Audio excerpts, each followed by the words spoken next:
Hello everyone, welcome to the science vision YouTube channel. I am Milka Shuran. आज हम लोग continue करने वाले हैं हमारा जो चैप्टर कल हमने स्टार्ट किया था सेल। आज हम उसी को कंटिन्यू करेंगे और आज हम पढ़ने वाले हैं सेल ऑर्गेनेल्स के बारे में। ठीक है, लास्ट हमने पढ़ गया था कहाँ तक? हम animal cell and plant cell के अंदर डिफ्रेंसिएशन कर चुके थे। ठीक है, एंड हमने पढ़ लिया था प्रोकैरियोटिक सेल क्या होता है, प्रोकैरियोटिक सेल क्या होता है एंड यूकैरियोटिक सेल क्या होता है। ठीक है, आज हम करने वाले हैं हमारी सेल ऑर्गेनेल्स के बारे में। सेल ऑर्गेनेल्स क्या होती हैं? Cell organelles those organelles which are present in the cell के अंदर प्रेजेंट होती है। जो सबसे पहले हम पढ़ने वाले हैं वो हमारे पास क्या है? सबसे फर्स्ट जो हमारा आ रहा है वो आ रहा है माइटोकॉन्ड्रिया। ठीक है, अब माइटोकॉन्ड्रिया क्या होता है? माइटोकॉन्ड्रिया सेल के अंदर प्रेजेंट होता है, इस टाइप का स्ट्रक्चर होता है माइटोकॉन्ड्रिया का। ठीक है, माइटोकॉन्ड्रिया को हम सबसे पहले जिस नेम से जानते होते हैं वो क्या नेम होता है? Mitochondria is known as a powerhouse of the cell. हम माइटोकॉन्ड्रिया को सबसे पहले क्या कहते होते हैं? Powerhouse of the cell. अब माइटोकॉन्ड्रिया को powerhouse of the cell क्यों बोला जाता है? बिकॉज माइटोकॉन्ड्रिया क्या करता है, हमारे सेल के अंदर जो एनर्जी होती है, सेल को जो भी फंक्शन परफॉर्म करता है ना हमारा सेल, उस फंक्शन को परफॉर्म करने के लिए उसको जो एनर्जी चाहिए होती है वो एनर्जी कहाँ से आती है? वो एनर्जी उसको प्रोवाइड करता है माइटोकॉन्ड्रिया। ठीक है, उस एनर्जी का नेम क्या होता है? उस एनर्जी का नेम होता है एटीपी। एटीपी की फुल फॉर्म क्या होती है? Adenosine triphosphate. ठीक है, इसकी जो ये फुल फॉर्म है, इसको हम लोग इसकी एक्सप्लेनेशन जो काफ़ी इंपॉर्टेंट होती है, काफ़ी बार क्वेश्चन ये आ जाता है कि एक्सपेंड एटीपी। ठीक है, एडिनोसाइन ट्राईफॉस्फेट। ठीक है, अब नेक्स्ट जो होता है ना माइटोकॉन्ड्रिया जो होता है वो डबल मेम्ब्रेन बाउंड स्ट्रक्चर होता है। डबल मेम्ब्रेन बाउंड स्ट्रक्चर होने का क्या मतलब हुआ? Mitochondria is double membrane bound structure. ठीक है, double membrane bound structure mitochondria कैसे होता है कि माइटोकॉन्ड्रिया के अंदर ये दिख रहा है नेक्स्ट स्लाइड से दिखाती हूँ आपको। ये देखो माइटोकॉन्ड्रिया इस तरीके से बना हुआ था, ऐसा सा अंदर कुछ आपने देखा था ना माइटोकॉन्ड्रिया के अंदर। अब ये चीज़ें क्या है? ये जो है ये इनर मेम्ब्रेन है माइटोकॉन्ड्रिया की, ये माइटोकॉन्ड्रिया की इनर मेम्ब्रेन है, और ये जैसे जो ये आउटर कवरिंग होगी माइटोकॉन्ड्रिया की, ये माइटोकॉन्ड्रिया की आउटर मेम्ब्रेन है। ठीक है, ये होगी उसकी आउटर मेम्ब्रेन। अब इनर मेम्ब्रेन जो होती है वो ऐसे फोल्डिंग्स क्यों होती है? इनर मेम्ब्रेन के अंदर ये फोल्डिंग्स क्यों होती है? इनर मेम्ब्रेन के अंदर ये फोल्डिंग्स होने के पीछे क्या रीजन होता है? जो इनर वाली मेम्ब्रेन होती है ना, ये एटीपी सिंथेसिस में हेल्प करती है, एटीपी बनाने में हेल्प करती होती है, और ये जितनी ज़्यादा फोल्डेड होगी ना उतने ज़्यादा क्या बनाएगी? उतनी ज़्यादा ही एटीपी की फॉर्मेशन करेगी, एटीपी बनाने में हेल्प करती होती है। ठीक है, अब इसका मतलब ये हुआ कि जितने ज़्यादा कर्ल होंगे, जैसे इसके अंदर जितने कर्ल्स है ना, अंदर से जितनी ज़्यादा फोल्डिंग्स होंगी उतनी ज़्यादा क्या करेगी? वो एटीपी बनाने में हेल्प करती होती है, और उतनी ज़्यादा क्या होगी? इनर मेम्ब्रेन लॉन्ग होगी। अगर आपसे ये क्वेश्चन पूछा जाए कि इसकी जो इनर मेम्ब्रेन होती है वो इतनी फोल्डिंग्स क्यों होती हैं? बिकॉज जितनी ज़्यादा लॉन्ग होगी मेम्ब्रेन उतना ज़्यादा ही क्या करेगी? एटीपी सिंथेसिस में हेल्प करती होती है। ठीक है, इस वजह से जो होता है हम लोग माइटोकॉन्ड्रिया को क्या कहते हैं? Powerhouse of the cell. यानी कि जो भी पावर मिलती है सेल को फंक्शन करने के लिए, जैसे कि सेल को डाइजेशन करना है, एक्सक्रीशन करना है, या जो भी फंक्शन परफॉर्म करना होता है सेल को, उस फंक्शन को परफॉर्म करने के लिए उसके पास जो एनर्जी आती है वो एनर्जी उसको कौन प्रोवाइड करता है? वो एनर्जी सेल को मिलती होती है with the help of mitochondria. ठीक है, एक चीज़ जो होती है माइटोकॉन्ड्रिया के अंदर और अलग से जो होती है वो क्या होता है? माइटोकॉन्ड्रिया के अंदर होता है उसका खुद का डीएनए।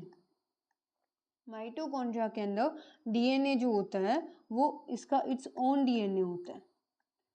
ये वाला क्वेश्चन बहुत इंपॉर्टेंट है, काफ़ी बार क्वेश्चन में पूछा जाता है कि which of the following cell organelles which has their own DNA.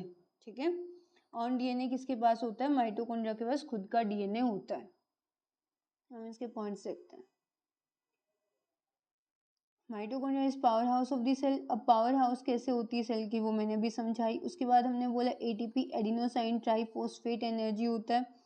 To membranes होती हैं, एक आउटर होती है, इनर में होती है। इनर वाली जो होती है वो एटीपी सिंथेसिस में हेल्प करती होती है। इसका क्या होता है? खुद का डीएनए और राइबोसोम्स होते हैं, यानी कि डीएनए खुद का ओन डीएनए होता है। ये वाली होती है इसकी इनर मेम्ब्रेन, ये वाली होती है आउटर मेम्ब्रेन। ये this one is outer, this one is inner. अंदर में जो खाली स्पेस प्रेजेंट होता है उस स्पेस को कहते हैं हम लोग मैट्रिक्स। ये जो होती है एटीपी सिंथेसिस पार्टिकल्स हैं इनर मेम्ब्रेन। और जो ये फोल्डिंग्स है ना, इस तरीके की जो फोल्डिंग्स हैं, इन फोल्डिंग को हम क्या कहते हैं?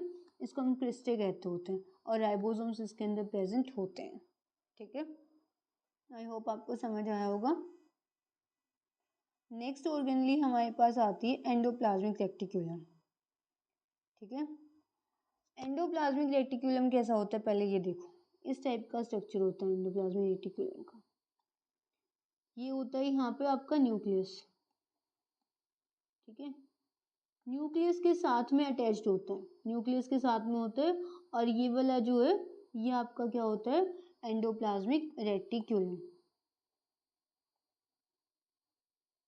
ठीक है, एंडोप्लाज्मिक रेटिक्यूलम। ठीक है, जो आपका एंडोप्लाज्मिक रेटिक्यूलम होता है ना वो भी मेम्ब्रेन बाउंड ऑर्गेनली होती है। Endoplasmic reticulum is also a membrane bound organelle. ठीक है, अब जो एंडोप्लाज्मिक रेटिक्यूलम होता है हम इसको शॉर्ट में ईआर कहते होते हैं। ईआर जो होता है वो टू टाइप का होता है। नेक्स्ट पेज पे समझाती हूँ। एंडोप्लाज्मिक रेटिक्यूलम जो होता है ना वो टू टाइप का होता है। एक फर्स्ट क्या होता है? ये भी मेम्ब्रेन बाउंड होता है। मेम्ब्रेन बाउंड होने का मतलब क्या हुआ? ये भी क्या होता है? डबल मेम्ब्रेन स्ट्रक्चर होता है। ठीक है, डबल मेम्ब्रेन स्ट्रक्चर होता है। इसका फंक्शन क्या होता है ईआर का? ईआर का मेन फंक्शन होता है ट्रांसपोर्ट का काम होता है। ठीक है, ट्रांसपोर्ट क्या करता है क्या नहीं करता वो भी हम आगे फर्दर पढ़ेंगे। जो इसका मेन फंक्शन होता है ना वो किसका होता है? ट्रांसपोर्ट का फंक्शन होता है। और स्ट्रक्चर कैसा होता है? नेटवर्क लाइक स्ट्रक्चर होता है। नेटवर्क लाइक स्ट्रक्चर होता है। अभी मैंने आपको पिक भी दिखाई थी और मैं यहाँ एक्सप्लेन करने का फिर से दिखा दूंगी एक बार आपको डायग्राम। अब ईआर कैसा होता है? या मीन्स एंडोप्लाज्मिक रेटिक्यूलम। ईआर जो होता है टू टाइप का होता है। एक होता है स्मूथ एंडोप्लाज्मिक रेटिक्यूलम, दूसरे वाला होता है रफ एंडोप्लाज्मिक रेटिक्यूलम। जो स्मूथ एंडोप्लाज्मिक रेटिक्यूलम होता है उसको हम किस नेम से जानते हैं? उसको हम SER कहते होते हैं। और जो रफ एंडोप्लाज्मिक रेटिक्यूलम होता है उसको हम उसको हम किस नेम से जानते होते हैं? RER के नेम से जानते होते हैं। अब एक होता है स्मूथ एंडोप्लाज्मिक रेटिक्यूलम, दूसरे वाला होता है रफ एंडोप्लाज्मिक रेटिक्यूलम। अब इन दोनों के अंदर डिफ्रेंसिएशन पॉइंट किस वजह से बना हुआ है कि एक को हम बोल रहे हैं स्मूथ और दूसरे वाले को हम बोल रहे हैं रफ। जो रफ एंडोप्लाज्मिक रेटिक्यूलम होता है वो किसकी वजह से होता है रफ? बिकॉज उसके ऊपर क्या होते हैं? उसके ऊपर प्रेजेंस होती है राइबोसोम्स की। ठीक है, इसके ऊपर क्या होते हैं? इसके ऊपर होते हैं आपके राइबोसोम्स। राइबोसोम्स प्रेजेंट होने की वजह से हम इसको क्या कहते होते हैं? इसके अंदर राइबोसोम्स होते हैं। राइबोसोम्स की वजह से हम इसको क्या कहते हैं? Rough endoplasmic reticulum. जैसे कि इस तरीके से बना हुआ है, ऐसे ऐसा कुछ स्ट्रक्चर बना हुआ है। और इस स्ट्रक्चर के ऊपर यहाँ पे आपको ये डॉट लाइक ये डॉट्स दिखाई दे रही है ना, ये डॉट्स का मतलब क्या है? यहाँ पे इसके साथ में क्या चीज़ अटैच हो रखी है? इस डॉट्स का मतलब है कि आपके यहाँ पे क्या राइबोसोम्स अटैच हो रखे हैं। आई होप आपको समझ आ रहा होगा। यहाँ पे क्या हो रखा है? राइबोसोम्स अटैच हो रखे हैं। अब राइबोसोम्स की प्रेजेंस होने की वजह से हम इसको क्या कहते होते हैं? Rough endoplasmic reticulum. ठीक है, अब यहाँ पे राइबोसोम्स की जो प्रेजेंस है वो क्यों है? राइबोसोम यहाँ पे क्यों अटैच हो रखे हैं? राइबोसोम यहाँ पे अटैच होने का मतलब क्या है कि जो रफ एंडोप्लाज्मिक रेटिक्यूलम है ना वो यहाँ पे क्या फंक्शन परफॉर्म करता है? रफ एंडोप्लाज्मिक रेटिक्यूलम यहाँ पे प्रोटीन सिंथेसिस में हेल्प करता होता है, प्रोटीन सिंथेसिस में हेल्प करता होता है। ठीक है, प्रोटीन बनाने का काम कौन करता है? वो रफ एंडोप्लाज्मिक रेटिकुलम करता है। और रफ एंडोप्लाज्मिक रेटिकुलम के ऊपर क्या होता है? उसके ऊपर राइबोसोम्स प्रेजेंट होते हैं और वो राइबोसोम्स उसकी हेल्प करते होते हैं। ठीक है, वहीं पे जो अब इसको हम SER क्यों कहते हैं? स्मूथ एंडोप्लाज्मिक रेटिकुलम को स्मूथ बोलने के पीछे क्या रीजन होता है? बिकॉज यहाँ पे क्या है, राइबोसोम्स प्रेजेंट नहीं होते, राइबोसोम्स प्रेजेंट नहीं होते, राइबोसोम्स प्रेजेंट नहीं होते, ये वाला दिखाई दे रहा है, इसके अंदर कोई भी राइबोसोम प्रेजेंट नहीं है, राइबोसोम प्रेजेंट नहीं है, तो इसको हम क्या बोलेंगे? इधर वाला पार्ट क्या हुआ? ये हुआ आपका स्मूथ एंडोप्लाज्मिक रेटिकुलम। ठीक है, स्मूथ एंडोप्लाज्मिक रेटिकुलम है, अगर राइबोसोम्स नहीं है तो इसका मतलब ये वाला जो है प्रोटीन की सिंथेसिस नहीं करेगा, ये प्रोटीन सिंथेसिस में हेल्प नहीं करेगा ना। आया समझ? जो राइबोसोम थे ना, राइबोसोम की प्रेजेंस होने की वजह से जो रफ एंडोप्लाज्मिक रेटिकुलम था वो क्या काम कर रहा था? वो प्रोटीन सिंथेसिस में हेल्प कर रहा था। एंड बेसिकली प्रोटीन सिंथेसिस में हेल्प करता कौन होता है? आपके राइबोसोम्स करते होते हैं प्रोटीन सिंथेसिस में हेल्प। ठीक है, और स्मूथ, अब फिर फंक्शन की बात आती है कि स्मूथ एंडोप्लाज्मिक रेटिकुलम का फंक्शन क्या होता है। ये तो हमने देख लिया कि हम उसको स्मूथ क्यों कहते हैं। स्मूथ कहने के पीछे क्या रीजन होता है? बिकॉज उसके पास राइबोसोम्स प्रेजेंट नहीं होते, राइबोसोम्स प्रेजेंट नहीं होते, इस वजह से हम उसको क्या बोलेंगे? Smooth endoplasmic reticulum. अब उसका फंक्शन क्या होता है स्मूथ एंडोप्लाज्मिक रेटिकुलम का? इसका फंक्शन हमारे पास ये होता है, एक तो ये क्या करता है? फैट्स की सिंथेसिस करता है, फैट्स एंड लिपिड्स की सिंथेसिस करता होता है, फैट्स एंड लिपिड्स की सिंथेसिस करता है। और ये बहुत इंपॉर्टेंट क्वेश्चन है, काफ़ी बार ही पूछा जाता है कि स्मूथ एंडोप्लाज्मिक रेटिकुलम किसकी सिंथेसिस में हेल्प करता है? सो ये फैट एंड लिपिड्स के सिंथेसिस में हेल्प करता है। और एक बहुत मोस्ट इम्पॉर्टेंट फंक्शन है इसका, वो भी बहुत इंपॉर्टेंट है, वो भी आपके एग्जाम्स में पूछ लिया जाता है कि स्मूथ एंडोप्लाज्मिक रेटिकुलम जो भी आपका टॉक्सिकेबल, जो भी ड्रग्स वगैरह लेते हो, दवाइयाँ वगैरह, जो भी मेडिसिन वगैरह लेते हो, उनको डिटॉक्सिफाई करने का काम जो करता होता है, डिटॉक्सिफाई दी ड्रग्स, ये काम कौन करता होता है? ये काम भी आपका स्मूथ एंडोप्लाज्मिक रेटिकुलम करता होता है। स्मूथ एंडोप्लाज्मिक रेटिकुलम के फंक्शंस क्या क्या हैं? Detoxify the drugs and synthesis of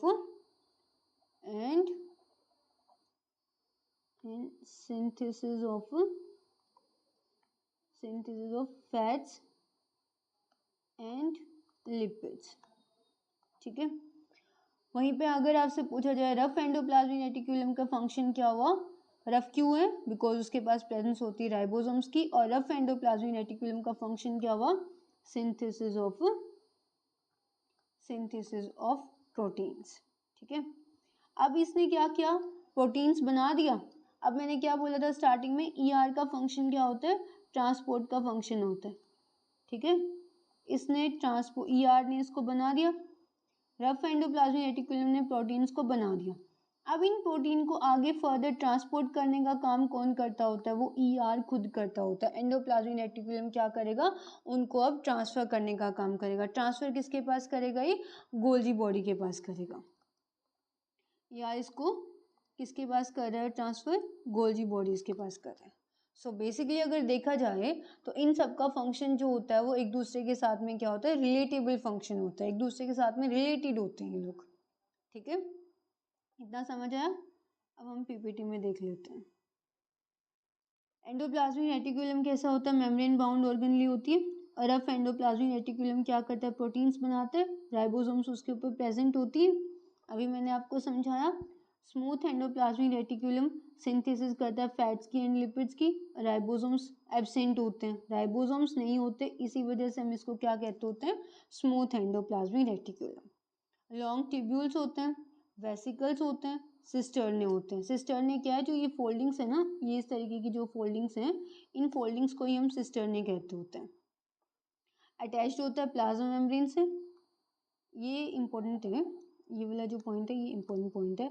attached होता है प्लाज्मा मेम्ब्रेन के साथ में ऑन वन साइड, एक साइड पे अटैच्ड होता है प्लाज्मा मेम्ब्रेन के साइड में, एंड आउटर न्यूक्लियर दूसरी साइड, जैसे कि एक साइड से जो ये जो है अटैच्ड है प्लाज्मा मेम्ब्रेन के साथ, और जो इनर वाली साइड है ना, इसकी इनर वाली साइड है वो वहाँ से जो है आपकी न्यूक्लियर मेम्ब्रेन की। यहाँ से देखो ये न्यूक्लियर मेम्ब्रेन के साथ में अटैच्ड है, ठीक है।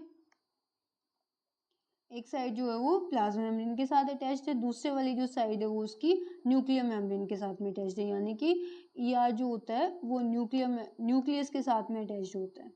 ये न्यूक्लियस के साथ में ही अटैच्ड है यहाँ पे आपका, ठीक है।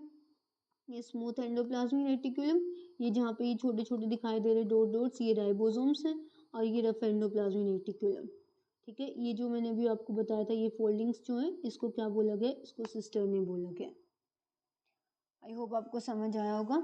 उसके बाद फंक्शन देखते हैं। ईआर क्या करता है, ट्रांसपोर्ट करता है बिटवीन, ट्रांसपोर्ट किसके बीच में करता है, बिटवीन साइटोप्लाज्म एंड न्यूक्लियस, ठीक है। यानी कि ईआर ने बना दिया, प्रोटीन्स बना दी, उस प्रोटीन्स को कहाँ, न्यूक्लियस से और आपका जो साइटोप्लाज्म होता है उन दोनों के बीच में। जैसे ये हो गया सेल, सेल के अंदर ये न्यूक्लियस, न्यूक्लियस के साथ में यहाँ पे अटैच्ड होता है ईआर, और यहाँ पे आपका साइटोप्लाज्म होता है ये, देन ये इन दोनों के साथ में क्या होता है, कनेक्टेड होता है, ठीक है। ईआर एक नेटवर्क सिस्टम बनाते हैं, नेटवर्क सिस्टम आपने देखा। Protein and lipids act as a hormones and enzymes in rough endoplasmic reticulum. Proteins और लिपिड्स जो है ना वो कैसे काम करती हैं, वो हॉर्मोन्स की तरह और एंजाइम्स की तरह काम करती है, किसके अंदर, रफ एंडोप्लाज्मिक रेटिकुलम के अंदर। रफ एंडोप्लाज्मिक रेटिकुलम का क्या फंक्शन होता है, प्रोटीन्स के सिंथेसिस। स्मूथ एंडोप्लाज्मिक रेटिकुलम का फंक्शन क्या होता है, फैट्स एंड लिपिड्स के सिंथेसिस। वहीं पे क्या करता है स्मूथ एंडोप्लाज्मिक रेटिकुलम, क्या करता है, डिटॉक्सिफाई करता है प्रोटीन्स को और ड्रग्स को, ठीक है। आई होप आपको समझ आया होगा। नेक्स्ट आता है हमारे पास गोल्जी, गोल्जी बॉडी भी बोल सकते हो, गोल्जी एपेटस भी बोल सकते हो इसको। अब गोल्जी एपेटस को किसने डिस्कवर किया था, सबसे पहले इसको डिस्कवर करने वाले साइंटिस्ट कौन थे, कैमिलो गोल्जी, ठीक है। इसको डिस्कवर करने वाले जो साइंटिस्ट थे वो कौन थे, कैमिलो गोल्जी। इसके बाद इन्होंने क्या किया था, कंसिस्ट ऑफ, इसमें क्या क्या होता था, इसमें क्या गोल्जी एपेटस किस चीज से मिलके बना, ये दिख रहा है ना, ये आपको गोल्जी एपेटस है। ये कैसे बना हुआ है, कंसिस्ट ऑफ वेसिकल्स हैं इसके अंदर, सिस्टर्न एंड वैक्यूल्स हैं, ये जो है इनको बोला गया है वेसिकल्स, ये जो है, और ये जो ऐसे फोल्डिंग्स हैं, ये वाली जो फोल्डिंग्स है इसको हम क्या बोलते हैं, इसको हम सिस्टर्न बोलते होते हैं, ठीक है। आया समझ, ये वाली जो सर्कुलर वाला पार्ट है ये इसका वेसिकल है। इसके अंदर एक चीज और होती है, ये वाला जो इस तरीके से कर्व वाला फेस है ना, इस फेस को हम कहते होते हैं सिस फेस। इसके अंदर ये इंपॉर्टेंट है, जो ऐसे इनर वाली साइड में फोल्डिंग्स है ना, इस फेस को हम कहते होते हैं सिस फेस, और जो ये बाहर की साइड में इस तरीके से ये वाला जो आउटर वाली साइड जो है इसको हम कहते होते हैं ट्रांस फेस, ठीक है। अब ये सिस फेस और ट्रांस फेस बोलने के पीछे भी एक रीजन होता है।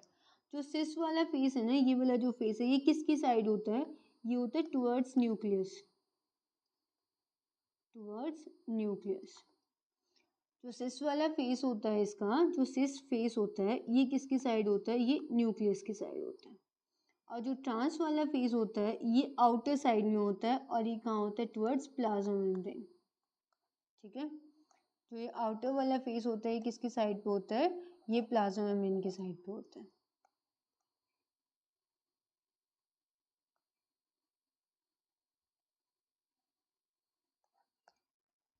ठीक है। जो सिस फेस होता है वो किसकी साइड पे होता है, वो प्लाज्मा मेम्ब्रेन की साइड होता है। आया समझ, सॉरी रॉन्ग बोला मैंने, सिस फेस जो होता है वो कहाँ होता है, टुवर्ड्स न्यूक्लियस की साइड पे होता है, और आपका जो ट्रांस फेस होता है वो किसकी साइड पे होता है, वो प्लाज्मा मेम्ब्रेन की साइड होता है, ठीक है। इसके बाद आता है इसका फंक्शन, देख लिया हमने कैसा होता है। अब ये क्या काम करता है, स्टोर करता है, मॉडिफिकेशन करता है एंड पैकेजिंग। स्टोर का, स्टोर करके रखता है प्रोटीन्स जो आई थी, जो ईआर से, ईआर ने जो प्रोटीन को ट्रांसपोर्ट किया था, ईआर ने जो प्रोटीन को ट्रांसपोर्ट किया था वो प्रोटीन्स कहाँ पे जाती हैं, वो प्रोटीन्स आपकी गोल्जी के पास ही आती हैं।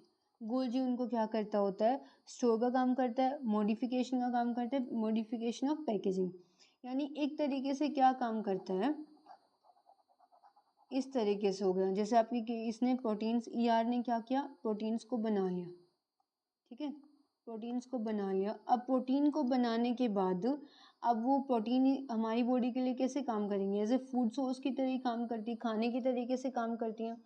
अब वो प्रोटीन बनाने के बाद उस प्रोटीन को थोड़े टाइम तक पैक करके, जैसे कि हमने खाना बना लिया किचन में, आपने ब्रेकफास्ट बना लिया, अब वो ब्रेकफास्ट फॉर एग्जांपल आपको लेके जाना है, अपने लंच में भी वही यूज़ करना है। तो लंच में लेके जाने के बाद आप टिफ़िन में पैक करके लेके जाते हो ना, टिफ़िन में आप लोग पैक करके लेके जाते हो, ठीक है। इसी तरीके से वो जो आपके घर में कौन करते हैं, या तो आप खुद करते हो या फिर आपकी मम्मा करते होते हैं, है ना। अब वहीं पे अगर सेल की बात करें, सेल के अंदर अगर पैक करने, खाना बनने के बाद उस फूड को पैक करने का काम कौन करता होता है, सेल के अंदर उस फूड को पैक करने का काम करता है गोल्जी, ठीक है। गोल्जी का काम क्या होता है, मॉडिफिकेशन ऑफ पैकिंग का काम करता होता है।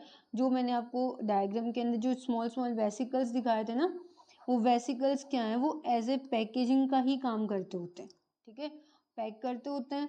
और दूसरा क्या काम करता है, ये याद रहेगा ना, गोल्जी, जो गोल्जी बॉडी है, गोल्जी एपेटाइटिस, वो उसके फंक्शन क्या होता है, उसका पैकेजिंग का काम करता हो। जैसे हमारे टिफ़िन के अंदर हम खाना पैक करते हैं, इसी तरीके स्मॉल स्मॉल पैकेट्स में ये पैकिंग करता होता है, ठीक है। उस वेसिकल्स में दूसरा एक फंक्शन और होता है, उस वेसिकल्स की मॉडिफिकेशन करके क्या करता होता है, लाइसोसोम्स जो होते हैं, लाइसोसोम्स बनाने का काम भी कौन करता है, आपका गोल्जी ही लाइसोसोम्स बनाने का काम करता होता है। Simple sugar form complex sugars. अब जो सिंपल शुगर्स को, जो सिंपल शुगर होती है उसको क्या करता है, उसको कॉम्प्लेक्स शुगर में कन्वर्ट करता होता है, ठीक है। जो सिंपल शुगर होती है उनको किस में कन्वर्ट कर देता है, कॉम्प्लेक्स काइंड ऑफ शुगर्स में, ठीक है। नेक्स्ट आता है आपके पास लाइसोसोम। लाइसोसोम्स क्या होते हैं, लाइसोसोम्स को हम एक जो सबसे मोस्ट कॉमन नेम होता है और जिस नेम से हम इसको जानते हैं, lysosomes are known as a suicidal bag of the cell. Lysosomes को हम एक नेम से और जानते होते हैं और वो नेम क्या होता है, suicidal bag of the cell. अब ये suicidal bag of the cell बोलने के पीछे क्या रीज़न होता है, ये होता है आपका लाइसोसोम। अब लाइसोसोम एक तरीके से क्या काम करता है, जैसे फॉर एग्जांपल ये आपका सेल है, वेट अ मिनट, ये आपका सेल है, इस सेल के अंदर ये न्यूक्लियस है, न्यूक्लियस के पास यहाँ पे ER है, यहाँ पे कहीं पे माइटोकॉन्ड्रिया प्रेजेंट है, ठीक है। अब यहाँ पे इसके अंदर ये लाइसोसोम प्रेजेंट है। अब फॉर एग्जांपल लाइसोसोम के अंदर जो है फंक्शनिंग जो है ना, लाइसोसोम ने फील किया कि मेरा फंक्शन अच्छे से नहीं चल रहा, मैं अच्छे से काम नहीं कर रहा, मेरी बॉडी के अंदर कुछ ना कुछ प्रॉब्लम हो रखी है। अगर इसको ऐसा लगता है कि मैं अच्छे से काम नहीं कर रहा, तो ये क्या करता है, खुद को ही डाइजेस्ट कर लेता है, ठीक है, खुद को ही ये डाइजेस्ट कर लेते हैं, यानी कि खुद को खुद से ही डिस्ट्रॉय कर देता है। इस वजह से हम इसको क्या कहते हैं, सुसाइडल बैग कहते हैं। अगर इसको ऐसे लगता है कि मेरी बॉडी अच्छे से काम नहीं कर रही, या फिर कंप्लीट सेल अगर अच्छे से काम नहीं कर रहा, तो ये क्या करता है, खुद को ही डाइजेस्ट कर लेता होता है, ठीक है। इसको हम waste disposal of the cell भी कहते होते हैं। दूसरा इसके अंदर प्रेजेंस क्या होती है, खुद को डाइजेस्ट कैसे कर लेता है, कि ये फिल्ड होता है किससे, डाइजेस्टिव एंजाइम्स प्रेजेंट होते हैं, ठीक है। इसके अंदर क्या होता है, डाइजेस्टिव एंजाइम्स प्रेजेंट होते हैं, और वो एंजाइम्स जो होते हैं वो ही हमारा खाने को ब्रेक डाउन वगैरह में कहीं ना कहीं हेल्प करते होते हैं। इसका फंक्शनिंग अच्छे से प्रॉपर चलाने के लिए भी डाइजेस्टिव एंजाइम्स हेल्प करते होते हैं, ठीक है। काफ़ी बार अगर इसकी फंक्शनिंग अच्छे से नहीं चल रही होती तो ये खुद को डिस्ट्रॉय कर देता है, खुद को डिस्ट्रॉय कर देता है, इस वजह से हम इसको क्या कहते हैं, suicidal bag of the cell. इसकी प्रेजेंस भी हमारे सेल के अंदर मोस्ट इंपॉर्टेंट होती है, बिकॉज अगर सेल की फंक्शनिंग अच्छे से नहीं हो रही, सेल की फंक्शनिंग अच्छे से, कोई भी ऑर्गेनली सेल के अंदर माइटोकॉन्ड्रिया अच्छे से काम नहीं कर रहा, एंडोप्लाज्मिक रेटिकुलम अच्छे से काम नहीं कर रहा, या फिर जो डाइजेशन वाले एंजाइम्स हैं वो अच्छे से काम नहीं कर रहे, तो ये अपने आप को क्या कर लेता है, कंप्लीटली अपने आप को डिस्ट्रॉय कर देता होता है, ठीक है। आया समझ, कैसा होता है, मेम्ब्रेन बाउंड होता है and spherical sac like structure होता है, स्फेरिकल बैग लाइक स्ट्रक्चर होता है। क्या करता है, ब्रेक करता है डाइजेस्टिव एंजाइम्स को सिंपलर सब्सटेंसेस के अंदर। डाइजेस्टिव जो मतलब कि फंक्शन क्या होता है, जैसे बहुत ये फॉर एग्जांपल ये काफ़ी कॉम्प्लेक्स सब्सटेंस है, ठीक है, ये काफ़ी कॉम्प्लेक्स सब्सटेंस है, आपको समझ ही नहीं आ रहा किस टाइप का। इस कॉम्प्लेक्स सब्सटेंस को सिंपलर सब्सटेंस में ब्रेक डाउन करने का काम कौन करता है, ये क्या हो गए, सिंपलर वन हो गए। सिंपलर सब्सटेंसेस में ब्रेक डाउन करने का काम कौन करता होता है, वो काम करता है आपका लाइसोसोम। ठीक है, आई होप आपको समझ आया होगा। इसके बाद हम देखते हैं वैक्यूल।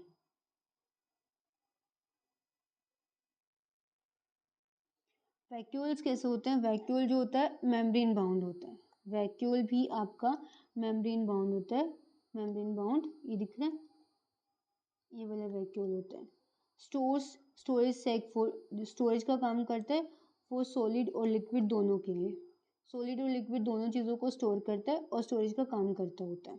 ठीक है, इस टाइप का होता है वैक्यूल। ये प्लांट सेल की वैक्यूल की बात हो रही है। प्लांट सेल के अंदर जो वैक्यूल होता है वो लार्ज साइज में होता है, लार्ज साइज में होता है।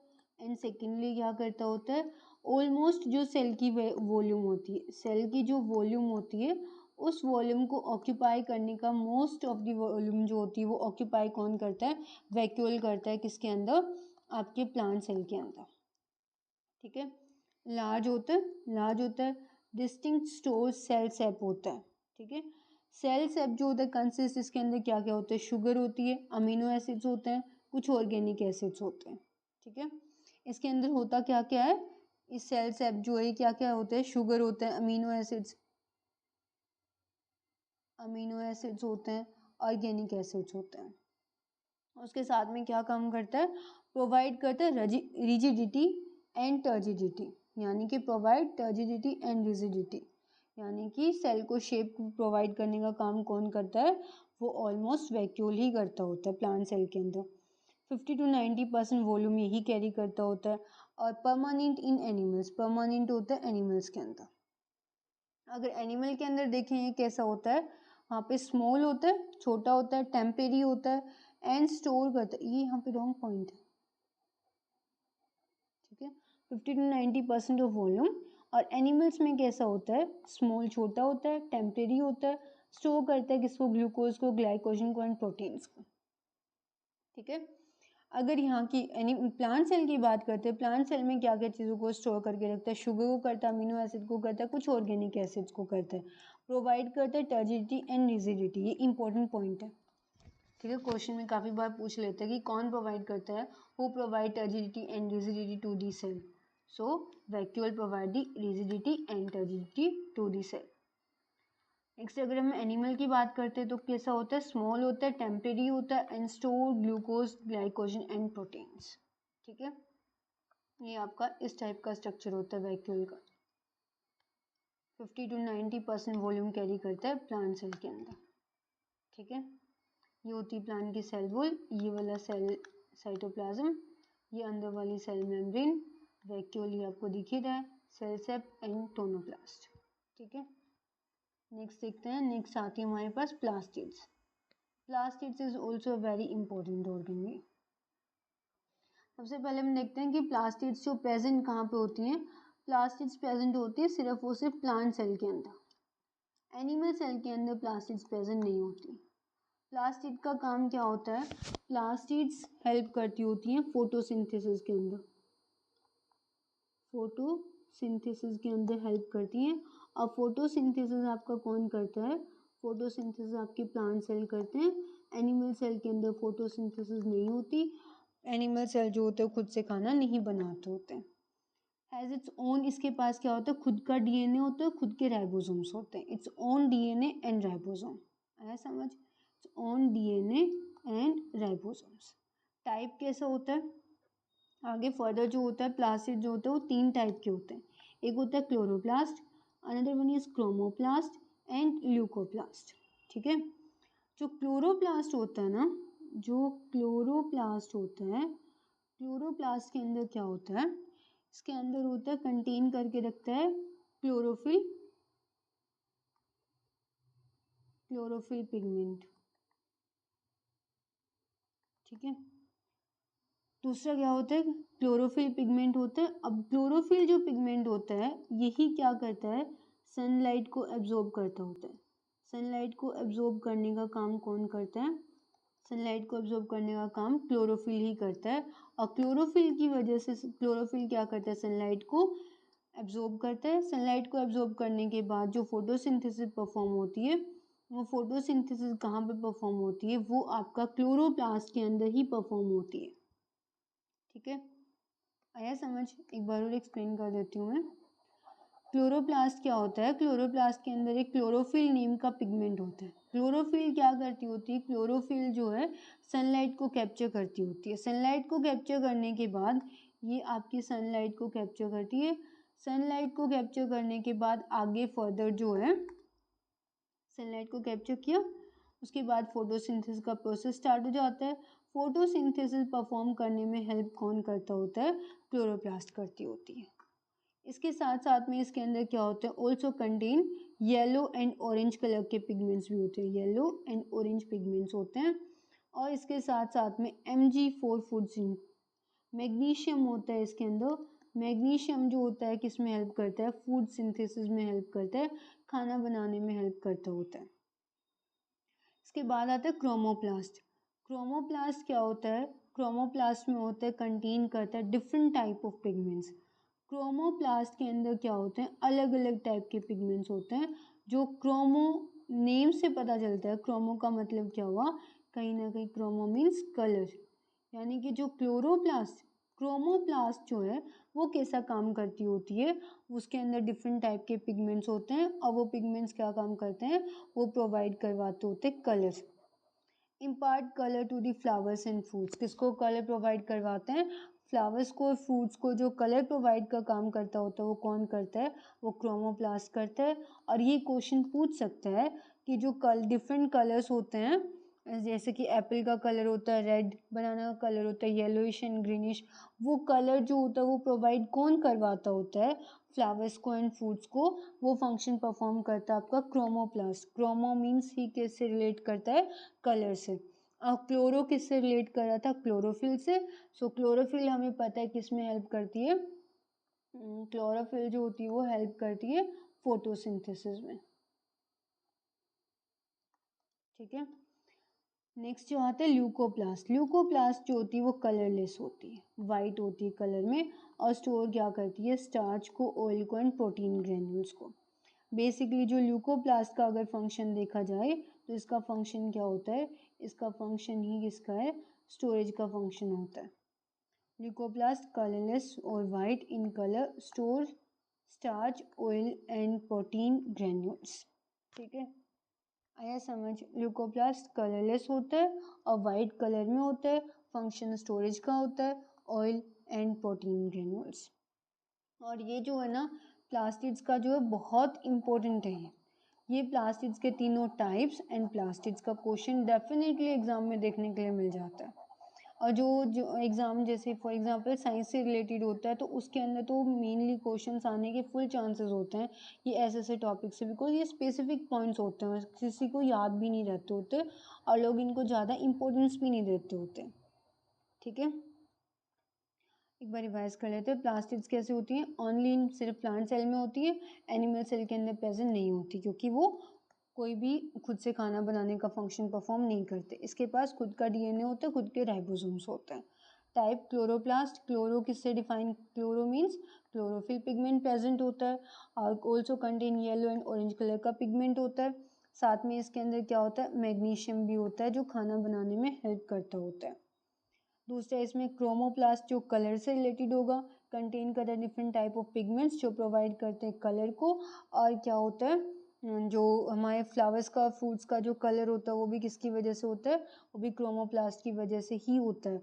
नेक्स्ट आता है ल्यूकोप्लास्ट। ल्यूकोप्लास्ट कैसा होता है? कलरलेस होता है और वाइट इन कलर में, जो स्टोर करके रखता है स्टार्च को, ऑयल को एंड प्रोटीन ग्रेन्यूल्स को। ठीक है, नेक्स्ट इसको हम लोग एक बार ही डिफ्रेंसिएशन बेसिस पे देख लेते हैं। Chloroplast contain chlorophyll, green pigment ऐसा होता है, एब्जॉर्ब करता है sunlight in photosynthesis, produce and store करता है ग्लूकोज को। Next chromoplast. Chromo means contain करता है carotenoid, red, orange and yellow pigments found in flowers and fruits. Next है आपके पास ल्यूकोप्लास्ट। ल्यूकोप्लास्ट क्या काम करता है? इसके अंदर कोई भी किसी तरीके का पिगमेंट नहीं होता और यूज़ करते हैं हम लोग इसको स्टोरेज के लिए।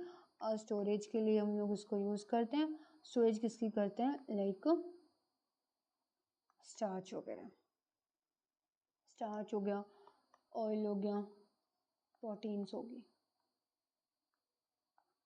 ठीक है, आई होप आपको यहाँ तक समझ आया होगा। अब हम इनसे रिलेटेड कुछ क्वेश्चंस करते होते हैं, जो हमने कल वाला टॉपिक किया था उससे रिलेटेड भी और कुछ इससे रिलेटेड भी कुछ क्वेश्चंस देखते हैं। Which of the following is found in all prokaryotic cells but only some eukaryotic cells? अब प्रोकैरियोटिक सेल्स के अंदर तो सभी के अंदर होता है, बट यूकैरियोटिक सेल्स जो किसी किसी में होता है। अगर आपको ध्यान हो तो जो कल मैंने जो आपको डिफ्रेंसिएशन करवाया था prokaryotic cell and eukaryotic cell के अंदर, ठीक है, डिफ्रेंसिएशन मैंने जब करवाया था, मैंने दोनों के अंदर एक सिमिलर पॉइंट्स वाला बीच वाला पढ़ाया था आपको। उस सिमिलर पॉइंट्स वाले में ये चीज़ साफ लिखी हुई थी कि which of the some of the organelles, और मैंने कल बोला भी था कि इससे PYQ क्वेश्चंस बहुत बनते होते हैं कि जो ऐसी ऑर्गेनली बताओ जो प्रोकैरियोटिक सेल में भी होती है और यूकैरियोटिक सेल में भी होती है। वो कौन थे? राइबोसोम्स थे। राइबोसोम्स जो होते हैं वो हम लोगों को सभी सेल्स के अंदर मिलते होते हैं। यहाँ थोड़ी सी इस क्वेश्चन में गड़बड़ किया हुआ है, organelles found in all cells की पूछा हुआ है इन्होंने, ठीक है, वो राइबोसोम्स होते हैं। नेक्स्ट क्वेश्चन देखते हैं, which cell group does not possesses a true nucleus. अब ये देखो इन्होंने बोला हुआ था कि कौन से वाले सेल का ग्रुप हमें बताना है जिसके अंदर ट्रू न्यूक्लियस प्रेजेंट नहीं होता, यानी कि ट्रू न्यूक्लियस ही प्रेजेंट नहीं होता। कौन सा ग्रुप था? मैंने साफ साफ बताया था कि meaning pro means primitive type of nucleus, यानी कि पुराना न्यूक्लियस, न्यूक्लियोइड टाइप का स्ट्रक्चर जिसके अंदर होता है। फिर नेक्स्ट था यूकैरियोट्स। यूकैरियोट का मतलब ही क्या था? ट्रू न्यूक्लियस, जिसके अंदर आपका न्यूक्लियस अच्छे से प्रेजेंट होता है। फिर उन्होंने पूछा था प्लांट्स और एनिमल्स। प्लांट्स के अंदर भी न्यूक्लियस होता है। हमने यूकैरियोट्स के एग्जांपल्स में हमने पढ़ा था कि प्लांट्स के अंदर न्यूक्लियस होता है। नेक्स्ट हमने देखा था एनिमल्स, एनिमल्स के अंदर भी न्यूक्लियस होता है, ठीक है। सो हमारे पास आंसर क्या हुआ? ये तीनों तो यूकैरियोट गिवन हो गया हमें, यूकैरियोट, प्लांट्स और एनिमल्स तीनों के अंदर होता है। तो हमारा आंसर क्या आएगा? प्रोकैरियोट्स ऐसे होते हैं जिसके अंदर क्या होता है? ट्रू न्यूक्लियस प्रेजेंट नहीं होता, ठीक है। हम लोग इनको एलिमिनेशन की हेल्प से भी कर सकते हैं। एलिमिनेशन क्या होता है आगे फर्दर मैं एक्सप्लेन करती हूँ, जैसे जैसे क्वेश्चन आएंगे वैसे वैसे। फिर नेक्स्ट क्वेश्चन हमारे पास आता है, ribosomes are sites for. Ribosomes किस लिए होते हैं? राइबोसोम्स किस लिए होते हैं? राइबोसोम ऑप्शंस देखते हैं। प्रोटीन सिंथेसिस का काम करते हैं, फोटोसिंथेसिस करते हैं, फैट सिंथेसिस करते हैं, या फिर इनमें से कुछ भी नहीं करते। अभी मैंने राइबोसोम्स आपको बारी बारी बोला था कि रफ एंडोप्लाज्मिक रेटिकुलम जो है रफ क्यों होता है? बिकॉज उसके पास क्या होते हैं, उसके ऊपर प्रेजेंट होती है राइबोसोम्स की प्रेजेंस होती है, राइबोसोम्स की प्रेजेंस होती है। मेरी हैंडराइटिंग तो कुछ ज़्यादा ही अच्छी है। राइबोसोम्स होते हैं, ठीक है, राइबोसोम्स होते हैं। और राइबोसोम्स कैसे काम करते हैं? राइबोसोम्स ही आपका प्रोटीन्स बनाने का, प्रोटीन सिंथेसिस का काम करते होते हैं, ठीक है। सो राइबोसोम्स कैसी साइट होती है? प्रोटीन सिंथेसिस की साइट्स होती हैं, ठीक है, आया समझ। और ये जितने भी मैंने क्वेश्चंस डाले ना, ये प्रीवियस ईयर क्वेश्चंस हैं, किसी ना किसी एग्जाम में पूछे हुए क्वेश्चंस हैं। इसके बाद आता है, which of the following cell organelle is known as powerhouse of the cell. अब ये आपको एकदम से क्वेश्चन देखते ही माइंड में आ जाना चाहिए कि हमने powerhouse of the cell कौन सी ऑर्गेनली को बोला था। क्या हमने राइबोसोम्स को बोला था? नहीं बोला था। राइबोसोम्स तो क्या करते हैं? एक तरीके से राइबोसोम का हम क्या नेम से जानते हैं? Ribosomes are protein factory. Protein factory क्यों बोला जाता है राइबोसोम्स को? बिकॉज वो प्रोटीन सिंथेसिस में हेल्प करते होते हैं। नेक्स्ट, क्या माइटोकॉन्ड्रिया को बोला था powerhouse of the cell, या फिर हमने एंडोप्लाज्मिक रेटिकुलम को बोला था, या फिर इसमें से कुछ भी नहीं? हमने powerhouse of the cell किसको बोला था? माइटोकॉन्ड्रिया को बोला था। और वो भी माइटोकॉन्ड्रिया को क्यों बोला था? बिकॉज इसके पास क्या होती है? एटीपी सिंथेसिस करता होता है ये। और एटीपी क्या होती है? सेल के लिए energy currency of the cell, currency of the cell, ठीक है जी। करेंसी ऑफ द सेल हम किसको कहते हैं? हम माइटोकॉन्ड्रिया को सॉरी एटीपी को कहते होते हैं energy currency of the cell. And mitochondria को हम क्या कहते हैं, powerhouse of the cell. ठीक है, आई होप आपको समझ आया होगा। नेक्स्ट क्वेश्चन देखते हैं, which of the cell organelle से बोला हुआ है, which of the cell organelle have their own DNA. और मैंने पढ़ाते टाइम पे भी बोला था कि ये बहुत इंपॉर्टेंट कॉन्सेप्ट है, ये क्वेश्चन पूछ लिया जाता है, ये प्रीवियस ईयर क्वेश्चन है। ठीक है, कौन से वाले सेल ऑर्गेनली के अंदर जो होता है उनका खुद का डीएनए होता है। क्या मैंने गोल्जी बॉडी और एंडोप्लाज्मिक रेटिकुलम में आपको पढ़ाया था? नहीं, इनके अंदर नहीं होता। क्या माइटोकॉन्ड्रिया एंड प्लास्टिड्स में पढ़ाया था? हाँ जी, माइटोकॉन्ड्रिया एंड प्लास्टिड्स का क्या होता है, they have their own DNA and ribosomes। ठीक है, ये चीज़ मैंने आपको करवाई थी। माइटोकॉन्ड्रिया एंड प्लास्टिड्स के पास क्या होता है, खुद का डीएनए होता है माइटोकॉन्ड्रिया एंड प्लास्टिड्स के पास, और उनके पास राइबोसोम्स होते हैं। लाइसोसोम को हमने क्या बोला था, लाइसोसोम का क्या काम होता है, सुसाइडल बैग होता है। हम इसको क्या कहते हैं, suicidal bag of the cell. मैं अपनी हैंडराइटिंग को थोड़ा इम्प्रूव करने की कोशिश करूँगी अगर आपको समझ नहीं आती हो। Suicidal bag of the cell, Golgi body का क्या फंक्शन था, ये कैसे काम कर रहा था, गोल्जी बॉडी का फंक्शन था पैकेजिंग का। ठीक है, और लाइसोसोम्स की सिंथेसिस कर रहा था। वैक्यूल क्या कर रहा था, ऑलमोस्ट सेल की वॉल्यूम, जो प्लांट सेल को जो वॉल्यूम प्रोवाइड कर रहा था 50 to 90% वॉल्यूम प्रोवाइड करने का काम किसका था, वैक्यूल का था। प्लास्टिड्स जो होते हैं वो 3 टाइप के होते हैं, chromoplast, leucoplast and chloroplast. 3 type के होते हैं, तीनों के अलग अलग फंक्शंस होते हैं। एंड प्लास्टिड्स जो होते हैं फोटोसिंथेसिस में हेल्प करते होते हैं, और they have their on DNA, इनके पास खुद का डीएनए होता है। ठीक है, आई होप आपको क्लास पसंद आई होगी, प्लीज़ कमेंट में ज़रूर बताइए। Thank you and have a nice day.